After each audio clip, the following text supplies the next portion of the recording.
قدرمندو مسلمانانو نن د روژې دېرشمه ده، سبا به انشاءالله زموږ ستاسې اختر وي. د څو خبرو ته د ستې ضروري پاملرنه دغه یو د صدقه فطر ادا باید د اختر د لمانځه څخه مخکې وکړو چې دا غریبان او مساکین زموږ سره د اختر په خوشحالۍ کې شریک سي.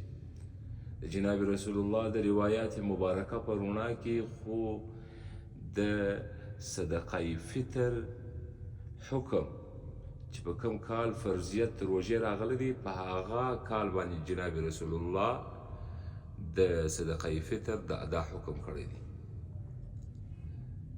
نو قدرمندو مسلمانانو په دغه کې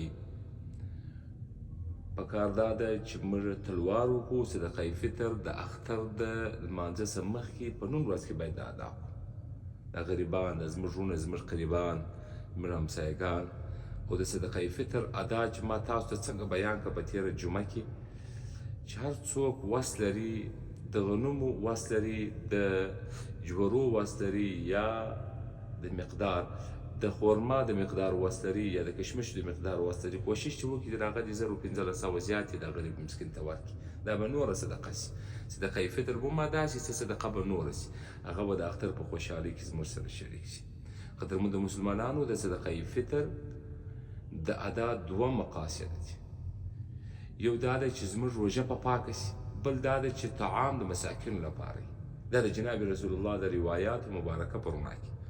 دومره خبره دا ده قدرمندو مسلمانانو د چیني اختر د لمانځه ادا دا زموږ ډېر ځوانان خلک دي، هغه د لمانځه د چیني اختر په لمانځه کې ولاړ پاملرنه نه لري، یو بل د سره ګوري چې ته دی چې چم کوي، څنګه لاس پورته کوي، څنګه لاس ښکته کوي. په ساده الفاظو سره زه به تاسو ته دغه وینا وکړم چې د کشني اختر لمونځ 2 رکعاته واجب دی په شپږو زائدو تکبیرو سره. اقتدا مې په حاضر امام پسې بس نیت وتړئ، سبحانک اللهم ووایاست، د هغه بعده 3 تکبیره ویل کیږي. امام صاحب 3 تکبیره وایي چې لاس غوږو له پورته کیږي، بیا ایله کیږي 2 واره، 3 وار چې تکبیر وویل سو لاس نیول کیږي، بیا به امام صاحب الحمدلله وایي، قرأت به وایي، رکوع به کیږي، سجدې به کیږي. 2 رکعات شروع سو، امام صاحب بیا قرأت وایي الحمدلله او یو سورت وایي. د هغه بعد بیا امام صاحب 3 واره الله اکبر زائد وایي. 3 واره الله اکبر چې دی ووایي، 3 سره واره بل ناسونه یې لکه یې، 4 وار چې الله اکبر ووایي بیا به رکوع ته راځي.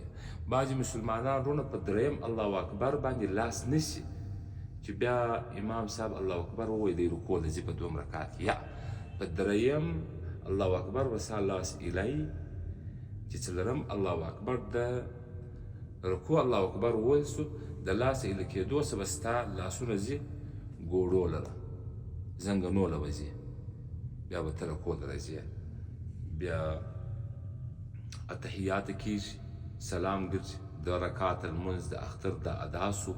بیا نو امام صاحب خطبه وایي، خطبه اوریدل واجب ده. نو د اختر لمانځه لره چې تګ او راتګ کوو پر جلا لارو به کوو، او د کشني اختر په ورځ باندې شی خوړل د عیدګاه د لمانځه څخه مخکې دا مستحب دی. حضرت عبدالله ابن عباس رضی الله تعالی عنه فرمایي جناب رسول الله صلی الله علیه و آله وسلم به چې دا اختر لمانځه له وتو وي، د کشني اختر لمانځه له د هغه څخه مخکې به خرما وي خوړلې.